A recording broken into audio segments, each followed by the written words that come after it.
Rioma de oratoria. Con la venia. Señor rector, señor vicerrector, señor presidente de Rioma, autoridades, compañeros de los distintos oficios universitarios, profesores, alumnos, personas de administración y servicios, señoras y señores. Una ley de la vida académica es esta. Nunca se exagera cuando se elogia a un colega. La aprendí leyendo a David Lodge, que es un escritor, novelista y crítico inglés, que hoy es profesor honorario de literatura inglesa moderna en la Universidad de Birmingham. Por eso he preferido que nadie me presente, y ya no hay ocasión. Llevo mucho tiempo pidiendo que se supriman las presentaciones de conferenciantes, incluso que se supriman las conferencias, con lo que el ahorro sería total. Un conferenciante se presenta él solo en cuanto empieza a hablar. Y si todo lo que hace es extender sobre el auditorio un velo de aburrimiento y torpeza expresiva, eso no lo compensa un currículo de 30 páginas que incluya un ministerio, 2 grandes cruces, una cátedra de universidad, 3 doctorados honoris causa y un premio literario. La primera obligación del conferenciante de currículo es evitar que el público se pregunte si no hubiera sido preferible un modesto graduado escolar con capacidad para cautivar, conmover y convencer. O sea, un graduado escolar pasado por Cicerón o por Demóstenes. Vengo a hablarles de hablar. No puedo prometerles que no les aburriré, porque eso va a depender también de cómo tengan ustedes el metabolismo esta tarde. Pero sí que lo haré durante un rato corto. Pongamos que 35 o 37 minutos, no más, vaya lo uno por lo otro. En algún momento, pero no sé cuándo, y en algún lugar, pero no sé dónde, leí que las conferencias de Einstein duraban como máximo 30 minutos, incluida una que pronunció por él su chofer. El chofer asistía a todas las conferencias del maestro y eso hacía que estuviese familiarizado con su pensamiento. Para humillarme mucho, me digo que no tengo en común con el genio ni siquiera la duración de mis conferencias.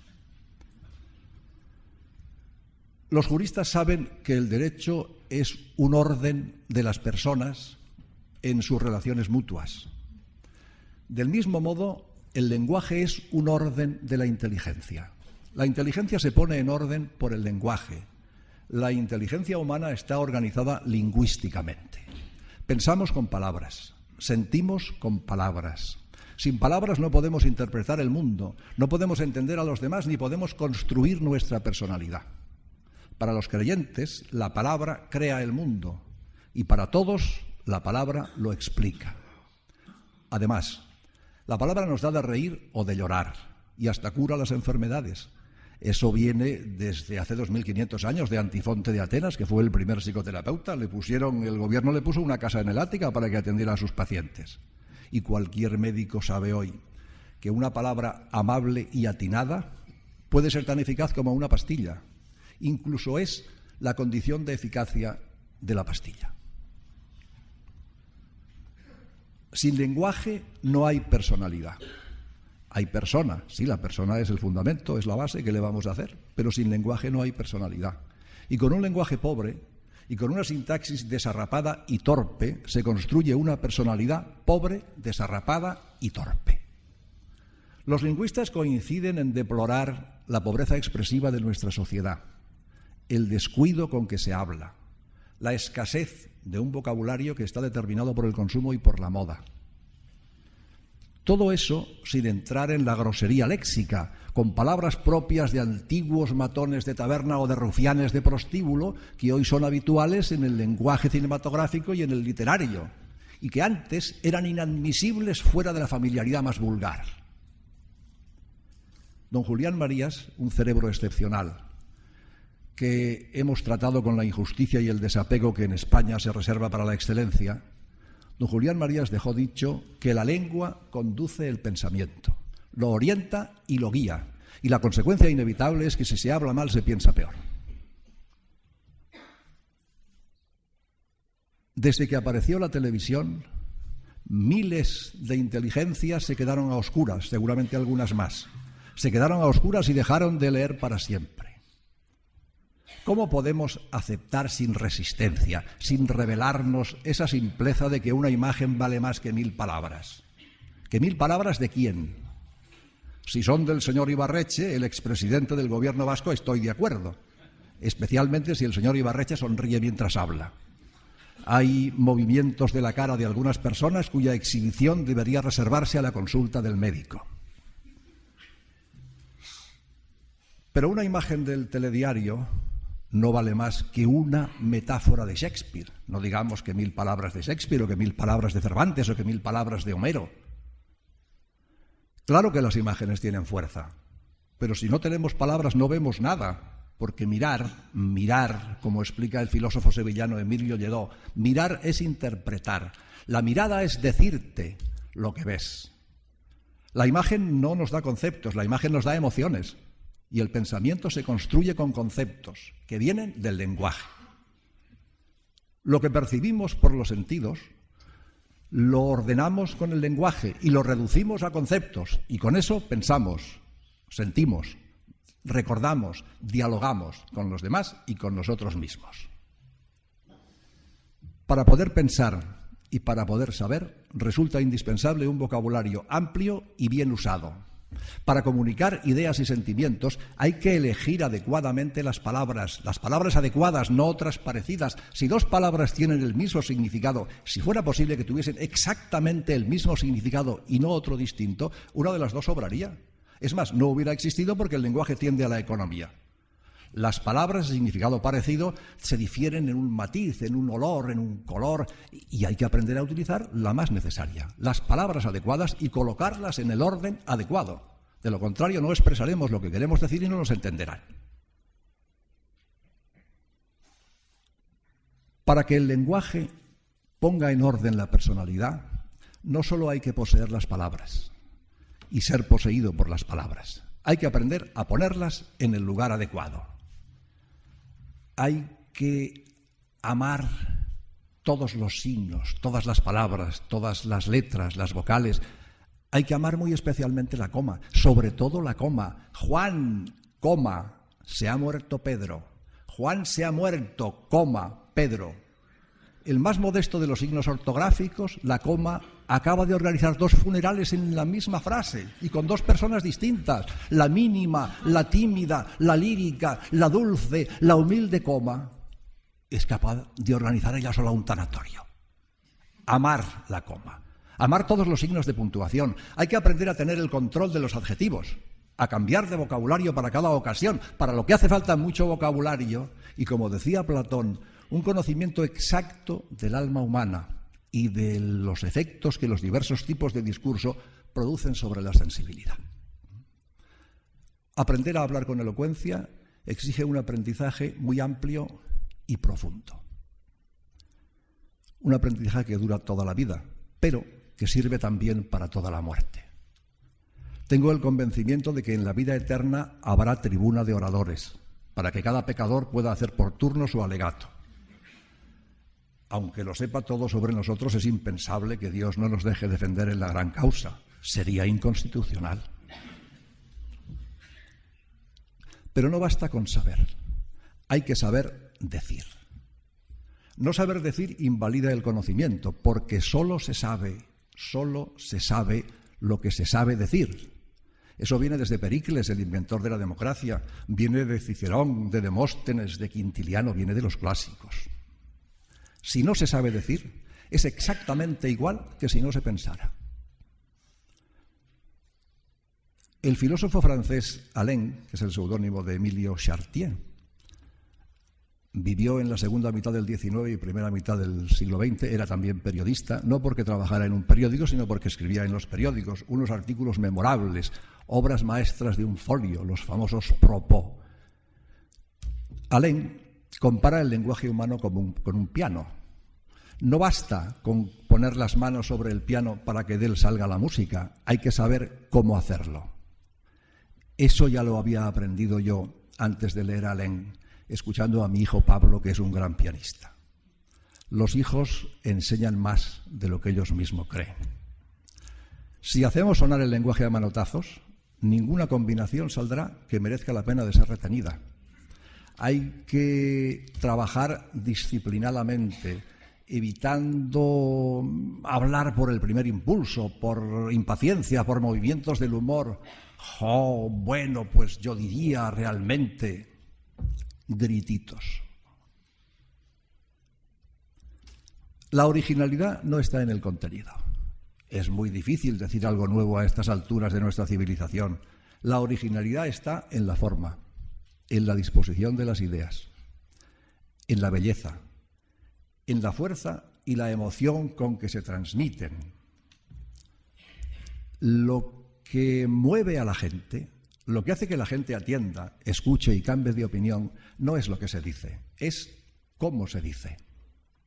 Todo se puede pensar y decir con palabras y con maneras distintas y brillantes. No hay nada nuevo bajo el sol, de acuerdo con el Eclesiastés, salvo el estilo.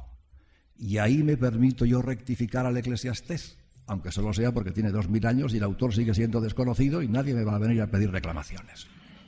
El estilo. El estilo es nuestro modo personal de expresarnos. Eso es lo que hay que conseguir. Un modo personal de expresarse que tenga calidad de página, fuerza, belleza.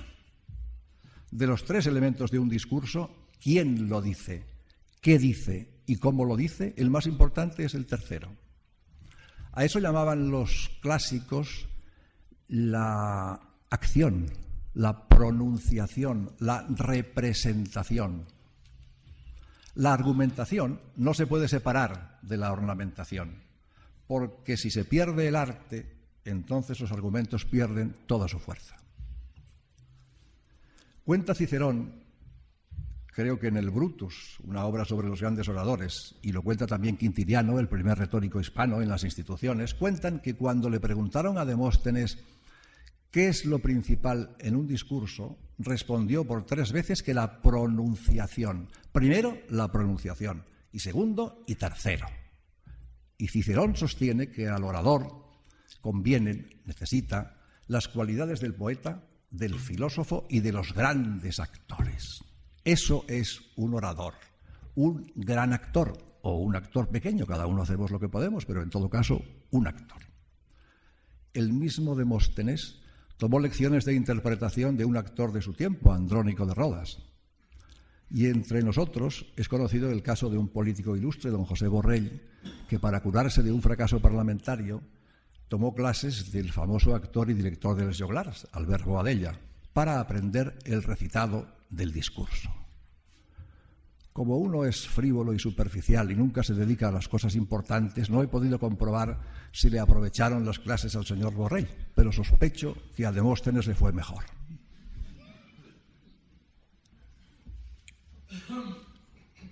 La primera impresión que producimos en los demás viene de nuestra imagen, de la apariencia física. La segunda, de la palabra, del modo de usar la palabra. Pero la palabra puede modificar para bien o para mal la impresión de la imagen. Por eso no hay que juzgar nunca a nadie por sus apariencias, sino por lo que sale de su boca. Mi querido y admirado Luis Rosales decía que hablar es examinarse. Resulta llamativo que hoy tenga tanto éxito el oficio de asesor de imagen y tan poco el de asesor de inteligencia. Los asesores de imagen se cuidan de lo de fuera, de la adecuada combinación del color de la camisa, de la corbata, de la chaqueta, del brillo de los cabellos, de la atenuación de los brillos de la calva, del teñido. Esa obsesión por cuidar solo la apariencia puede que tenga su causa en que quizá ni el asesor ni su cliente tengan nada más profundo que cuidar. Con los excesos en el tratamiento del aspecto físico ocurre lo mismo que decía Baudelaire de la vanidad. Hay que dejar la vanidad a los que no tienen otra cosa que exhibir. Es posible que los asesores de imagen ignoren que la oratoria ha producido en la historia formidables efectos cosméticos. El conde de Mirabeau era un orador colosal, probablemente el mejor parlamentario que ha dado Francia. A mí me gusta exagerar, el mejor parlamentario que ha dado Francia. Pero también era uno de los hombres más feos de la Revolución Francesa y de los más inmorales, y la Revolución dio una buena cosecha de ambos. Acuérdense ustedes de Danton. Cuando nació, su padre le escribió esto a un hermano suyo: tu sobrino es feo como un demonio. Y en lo esencial no cambió nada hasta su muerte. Pero el conde de Mirabeau estaba tocado por el genio de la palabra. Y cuando hablaba, se estremecían los muros de la Asamblea Nacional y la historia detenía su curso para que él la creara de nuevo con la voz. Emilio Castelar, nuestro Emilio Castelar, el modelo de orador español, tiene una plaza en Madrid con una estatua que lo representa hablando y que pagaron los madrileños por suscripción popular. Castelar era bajito, era regordete, tenía los ojos saltones, tenía una carva poderosa, lo cual demuestra la superfluidad del cabello. Y tenía una voz atiplada que al principio producía rechazo, pero que él aprendió a manejar magistralmente. Le permitía alcanzar todos los registros, del más alto al más bajo. Cuando se le consideró el Demóstenes español, cuando Mirabeau terminó de pronunciar su más famoso discurso, el discurso del Sinaí, en el 12 de abril de 1869, porque es el que se incluyó en la Constitución el derecho fundamental de libertad religiosa, cuando terminó, el Congreso de los Diputados ardía de entusiasmo. Y uno de los periódicos más leídos y más respetados de la época, El Imparcial, consideró a Castelar una gloria nacional y lo comparó en calidad a los mejores oradores griegos y romanos. Tampoco Demóstenes, flacucho, débil, con el pecho excavado, tartamudo, defecto que tuvo que superar, tampoco nuestro Alcalá Galiano, tan feo y tan elocuente como Mirabeau, o Abraham Lincoln, aquel sujeto alto y huesudo, con aquel aspecto demacrado de estar siempre malnutrido. Ninguno de ellos hubiera pasado las pruebas de selección para trabajar en una película donde el requisito principal fuera la exhibición charcutera de la más gloriosa carne civil.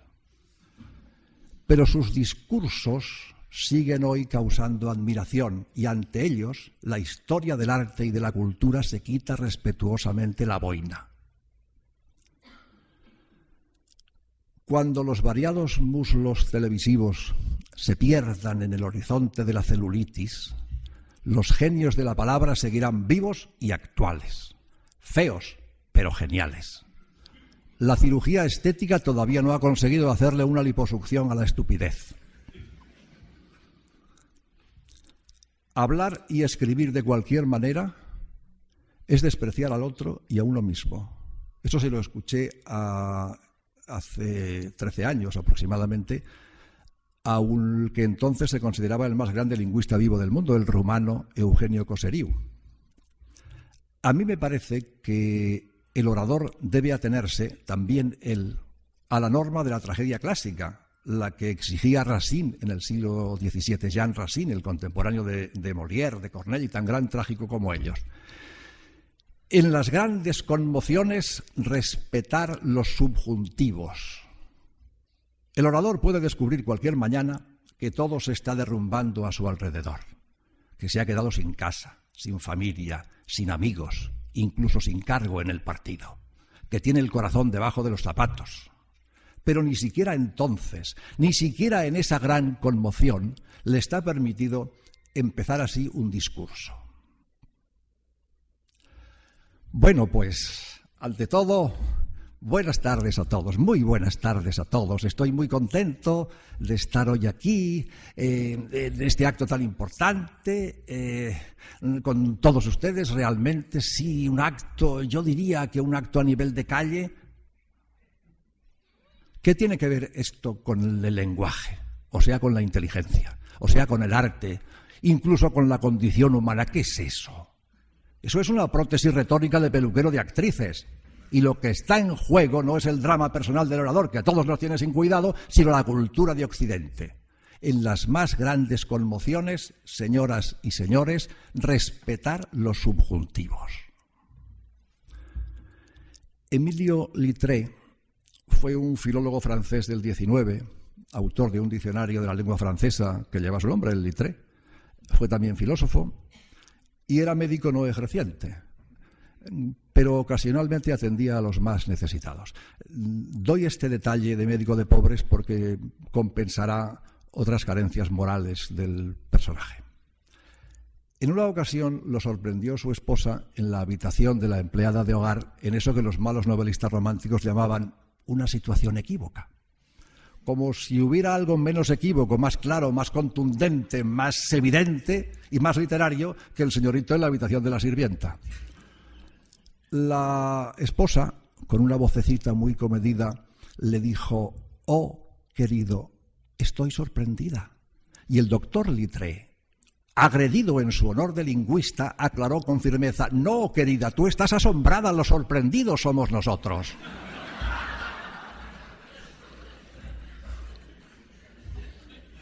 Todo un hombre el doctor Littré. No seré yo quien disculpe la intolerable conducta del maestro, pero no se puede negar que estamos ante un adulterio jerarquizado por la palabra. Quizá no se trate de una obra de arte literaria, pero hay clase. ¿Quién sabe si la doméstica no acabaría matriculándose de filología francesa en la Sorbona? La voz humana es un instrumento musical. Con ella se puede crear tanta belleza como con un violín, un piano, una flauta o una guitarra, incluso más, a condición de que se sepa cómo hacerlo. Konstantin Stanislavski, el gran maestro y reformador del teatro ruso, en su método se han formado los mejores actores de Europa y de América. Stanislavski cuenta que, oyendo en una ocasión a un afamado cuarteto de cuerda en Moscú, descubrió que las bases del arte de decir hay que buscarlas en la música. El discurso, el parlamento y el verso contienen la misma música que el canto.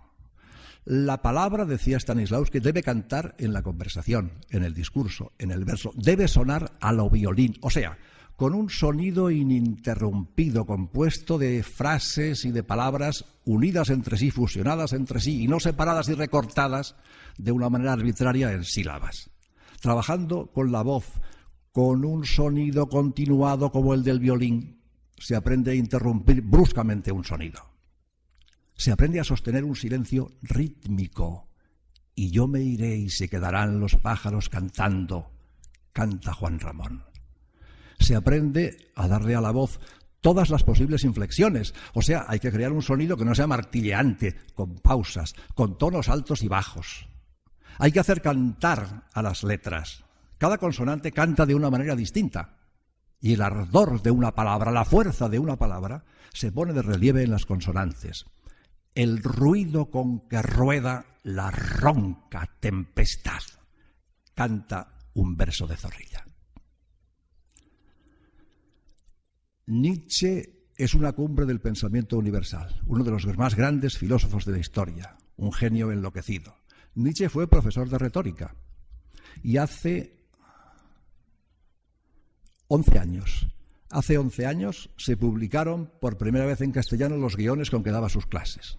Para Nietzsche, la sonoridad del lenguaje hablado contiene elementos propios de la música, los intervalos, los ritmos, los compases, los acentos, todos son símbolos del contenido de sentimientos que hay que representar. El fundamento del arte retórico es la voz, y el secreto de la emisión adecuada de la voz es la respiración. Eso hace que un mismo discurso pueda parecer distinto según el orador que lo pronuncie, y hasta un texto mediocre gana si se dice bien. Pero no se enseña a usar la voz. Se da por supuesto que esa es una habilidad espontánea, que uno nace con ella y desde la infancia y que no hay que hacer nada posterior para perfeccionarla. No se exigen conocimientos del arte de hablar en público a políticos, a profesores, a abogados, cuyas profesiones se ejercen en muy buena medida mediante la palabra. Tampoco a los ministros de las varias religiones. La oratoria sagrada es hoy una reliquia que muy pocos clérigos han actualizado. Precisamente porque nadie les ha enseñado a cuidar esmeradamente la pronunciación, a colocar la voz dándole su fuerza, su color, a respirar, Precisamente por eso, hombres y mujeres inteligentes, cultos, preparados, incluso sabios, con una obra científica o literaria de mucho mérito, dicen muy mal cosas muy buenas. O sea, como si no las dijeran. Nadie les ha dicho que la voz del orador es la voz del actor. Y debe sonar precisa, perfecta. Las palabras tienen una música interior que hay que saber interpretar. Las palabras tienen sonido, además de sentido. El público tiene que oír todos los signos de puntuación, todos los signos ortográficos, la coma, el punto y coma. Stanislavski reprochaba a sus discípulos: no oigo la coma. ¿Qué eso que ha hecho usted qué es? ¿Eso es una interrogación? ¿Qué dice usted, hombre? ¿Dónde está el punto? No hacerlo así es hacer sonar el lenguaje a manotazos. Un buen discurso tiene los mismos requisitos que un buen gobernante. Empezar bien, terminar bien, algo interesante para poner en medio y no durar demasiado. Hablar bien consiste en tener algo interesante que decir, saber cómo decirlo y callarse enseguida. Con dos cosas ajenas debe ser el orador muy ahorrativo, con la sangre y con el tiempo. Con la sangre de los demás y con el tiempo de los demás. Y si el orador considera imprescindible la sangre, por ejemplo, don Alejandro Lerroux, el famoso emperador del paralelo, cuando exhortaba a los jóvenes bárbaros de Barcelona, que les invitaba a levantar el velo de las novicias y elevarlas a la categoría de madres para virilizar la especie, terminaba: luchad, matad, morid. O sea, luchad vosotros, matad vosotros, morid vosotros. Yo tomaré algo mientras. Si el orador considera imprescindible la sangre, entonces que ponga él la suya y nos cuente luego qué se siente. Y el tiempo. El orador debe ser muy estricto con el tiempo y su control es una de las características de la excelencia oratoria. Por encima de los 45 minutos, una conferencia deja de ser un género retórico y se convierte en un género penal. El buen orador evita que digan de él o que puedan decir de él lo que dijo el poeta Eladio Cabañero del poeta Federico Muelas. Buenos poetas los dos. Yo conocía al primero a través de mi amigo Félix Grande. No solamente era un excelente poeta, sino que era una buena persona. Los dos premios nacionales de poesía. Y Federico Muelas, además, farmacéutico, que es un trabajo fijo que le da al verso mucha seguridad. Estaban los dos en un pueblo de La Mancha, donde Federico Muelas pronunciaba el pregón de las fiestas navideñas, delante del Belén.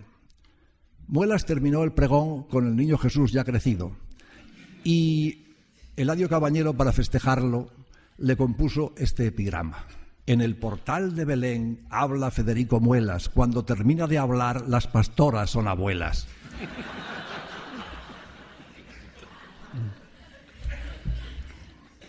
En un discurso el talento de la expresión debe ir unido al rigor, a la veracidad, que es también una muestra de respeto al público. Claro que hay que cuidar la calidad del contenido, la fuerza del pensamiento, pero teniendo en cuenta que lo que arruina un discurso, lo que lo hace polvo, es la falta de entusiasmo, de tono, de pasión, mucho más que los defectos técnicos. Y si la oratoria es el arte de persuadir, si tiene como fin cautivar, conmover, convencer, si pone en juego las emociones del público y las emociones del orador, especialmente el control de las emociones del orador, entonces es que estamos ante una disciplina con una fuerte carga psicológica, una disciplina eminentemente psicológica. Pero no pretenderán ustedes en menos de 40 minutos que encima desarrolle también este apartado, de modo que queda apuntado y nada más. Las cosas no suceden porque sí. Alguien está siempre detrás de las cosas. La Cátedra Rioma de Oratoria de la Universidad de Córdoba ha sido posible, y considero de justicia reconocerlo públicamente, por la tenacidad, la paciencia, la inteligencia táctica y la generosa amistad de Manuel Torres, el vicerrector de Estudiantes y Cultura. Sin él, este proyecto no pasaría de una vaga astronomía de pistolas inconcretas, como en el romance de García Lorca. Ha sido posible por el patrocinio altruista de don José Ríos, fundador y presidente de Rioma, con cuya amistad me honro desde hace años, empresario montillano, un gran empresario andaluz de dimensión internacional, un hombre que tiene entre sus empeños, además del empresarial, la ayuda a los más desfavorecidos y la promoción de la cultura, y como prueba está la Fundación Social Universal que él preside en Montilla. Iba a añadir, pero no va a ser necesario, de la que yo soy indigno patrono, pero nada de indigno, porque si yo fuera indigno no me hubieran admitido en la fundación. Ha sido posible porque el rector de la Universidad de Córdoba, el profesor Roldán Nogueras, es un humanista sensible a la fuerza y a la belleza que están agazapadas en el lenguaje. Esta cátedra cuenta con un glorioso precedente académico que tiene que ver con una decisión del decano de la Facultad de Derecho y Ciencias Económicas y Empresariales, el profesor Miguel Agudo, y del vicerrector, el profesor Manuel Izquierdo, que en los nuevos planes de estudio consiguieron que figurase una asignatura obligatoria llamada oratoria.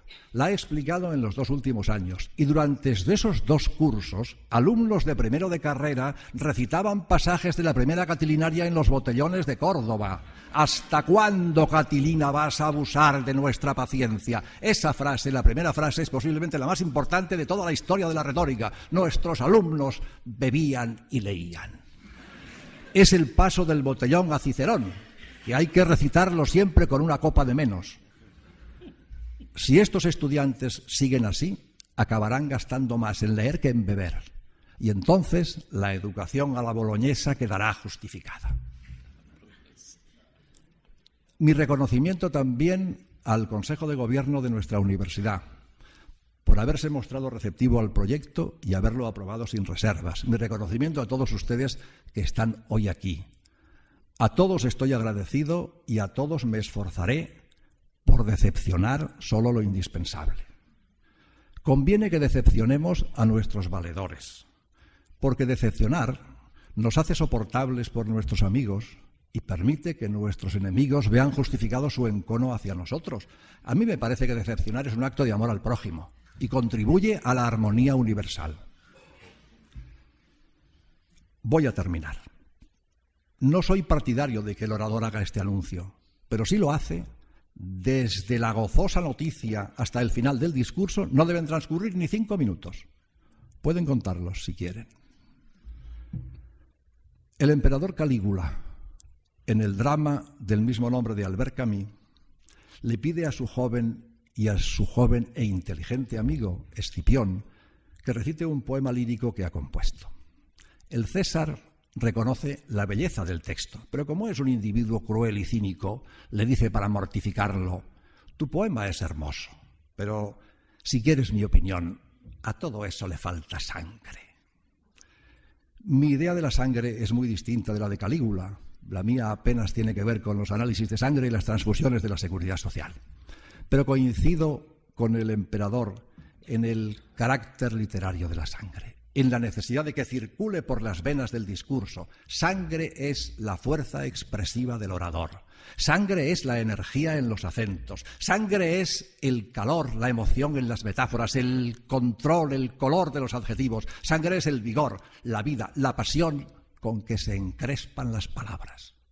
No es gritar, es sentir. En Jerez de la Frontera hubo una cantaora que se llamaba Tía Anica la Piriñaca. Si no estoy mal informado, era analfabeta. Pero a ella se debe el mejor resumen, la mejor descripción de la esencia del arte. Le preguntó un periodista: Tía Anica, ¿qué sientes cuando cantas a gusto?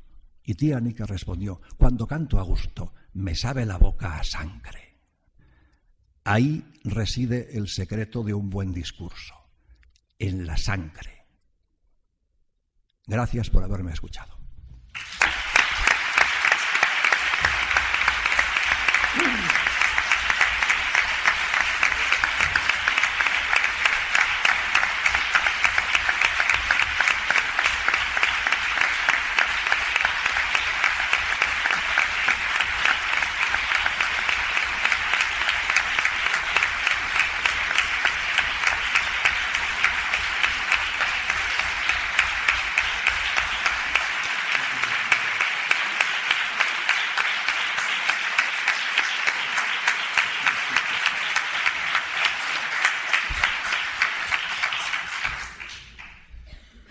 Querido José Javier, me pediste al principio la venia, yo te pido tu benevolencia.